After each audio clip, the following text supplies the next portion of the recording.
कि एक बार की बात है कि जब लंका में जाने के लिए समुद्र पार करना था प्रभु श्री राम की समस्त भक्तों के लिए, सेना के लिए, तो उसी समय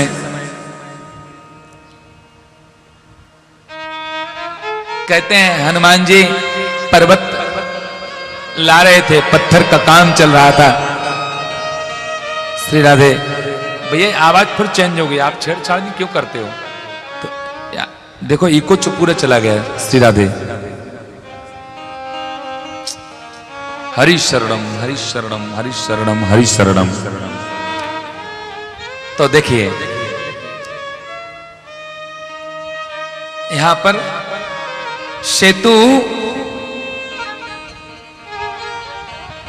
सेतु वन के लिए जब पुल का निर्माण हो रहा था तो सभी लोग पत्थर ला रहे थे, और पत्थर ला रहे थे तो कहते हैं पत्थर पर लिखते थे राम, और पत्थर डालते थे, पत्थर तैर जाते थे। और जब प्रभु श्री राम ने देखा कि मेरे नाम से पत्थर तैर रहा है तो प्रभु श्री राम भी आए और एक पत्थर पर नाम लिखा राम, और पत्थर डाला तो पत्थर डूब गया। प्रभु श्री राम थोड़ा संकोच पड़ गए कि मैंने पत्थर डाला, पत्थर डूब गया है। हनुमान जी महाराज कहते हैं, बोले भगवान एक बात कहें, बुरा तो नहीं आप मानेंगे? बोले नहीं। बोले भगवान जिसका हाथ आप छोड़ दोगे क्या वो संसार में तैर सकता है क्या? जिसका हाथ ठाकुर छोड़ दे वो तो इस संसार में डूब ही जाएगा, डूब ही जाएगा, वो तैर नहीं सकता है।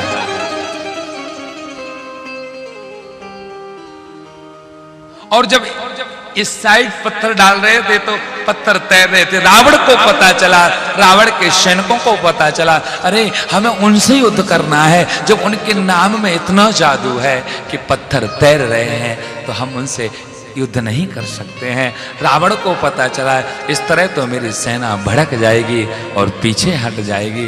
रावण आया, महाराज रावण ने भी नाम लिखा पत्थर पर रावण, और पत्थर डाला, पत्थर डूब गया।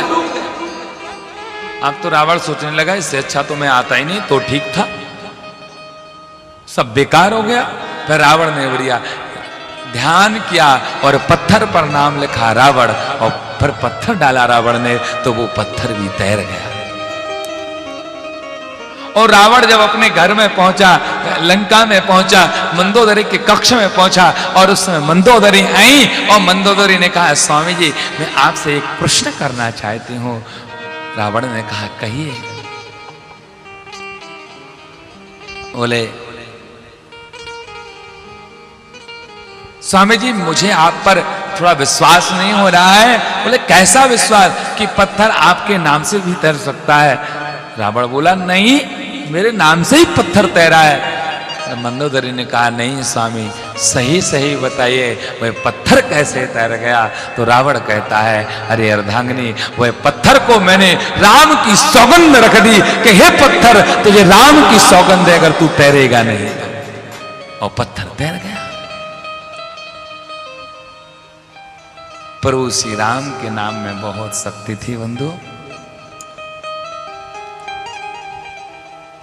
तो एक जब हनुमान जी उस सेतुबंध के लिए पर्वत ला रहे थे तो बहुत विशाल पर्वत था, और उसी समय आकाशवाणी हुई कि हे प्रभु श्री राम के दूत श्री हनुमान जी महाराज जिस कार्य के लिए तुम पत्थर ला रहे हैं वो कार्य पूर्ण हो चुका है। जो पत्थर आप जहां लिए हैं वहीं पर आप रख दीजिए।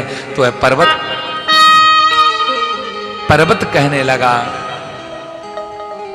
और पर्वत कहता है प्रभु श्री राम से कहे हे प्रभु श्री राम मुझे आपकी सेवा दो ना, आप मेरे ऊपर चल करके जाएंगे मुझे बहुत अच्छा लगेगा।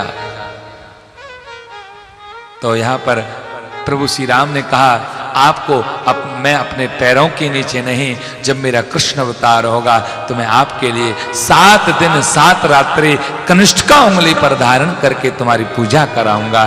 तो एक वही पर्वत आज यहाँ पर गोवर्धन पर्वत बना, और गोवर्धन पर्वत में श्री अगस्त्य ऋषि यहाँ पर गिरिराज भगवान का रूप हुए हैं।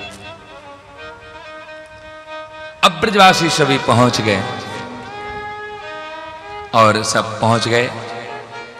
पहुंचने के बाद अब ब्रजवासी बोले भैया त्यारो देवता स्नान करेगा? बोले हाँ करेंगे, क्यों नहीं करेगा।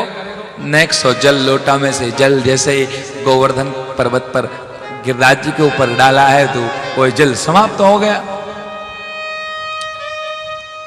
ब्रजवासी बोले क्यों रे लाला, प्यारे देवता ने कब से स्नान ना करो, एक एक लोटा जल हम लोगों ने चढ़ाया है तो वो तो समाप्त हो गया है। बोले हमारा देवता ऐसे स्नान ना करेगो, हमारा देवता तो बढ़िया डुबकी लगा के स्नान करेगो। आओ सभी लोग मन से मानसी गंगा को हम लोग आवाहन करते हैं। और मानसी गंगा का आवाहन किया, वहीं पर गंगा जी प्रकट हो गई। बोले मानसी गंगा मैया की जय जय। और गोवर्धन का गिरिराज जी का स्नान हुआ है। और स्नान होने के बाद में बंधु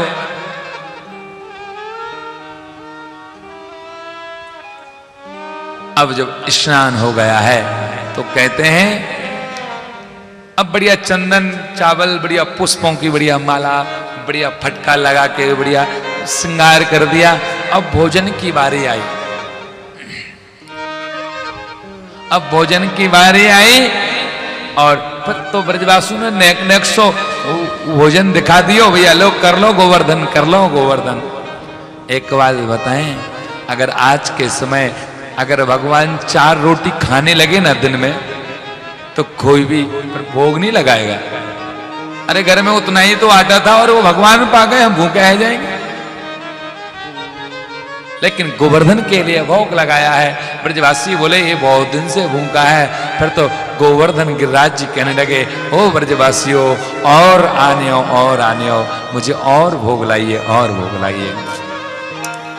गोवर्धन के लिए कड़ी और चावल बहुत प्रिय हैं। गिरिराज के लिए कड़ी और चावल का भोग लगाएं, कड़ी चावल का ही प्रसाद बांटें। जब दीपावली के पास में जो गोवर्धन की पूजा होती है उस समय हर घर में लगभग कड़ी चावल ही बनते हैं।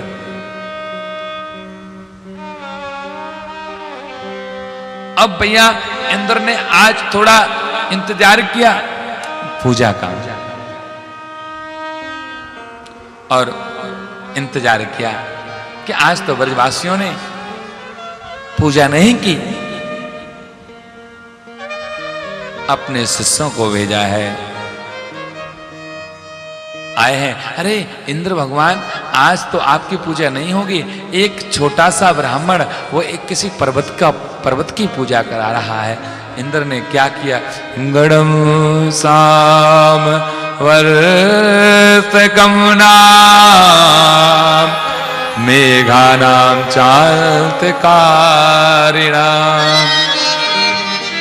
इंद्रा प्रचोदयात् क्रुद्धो वाक्यम चाहे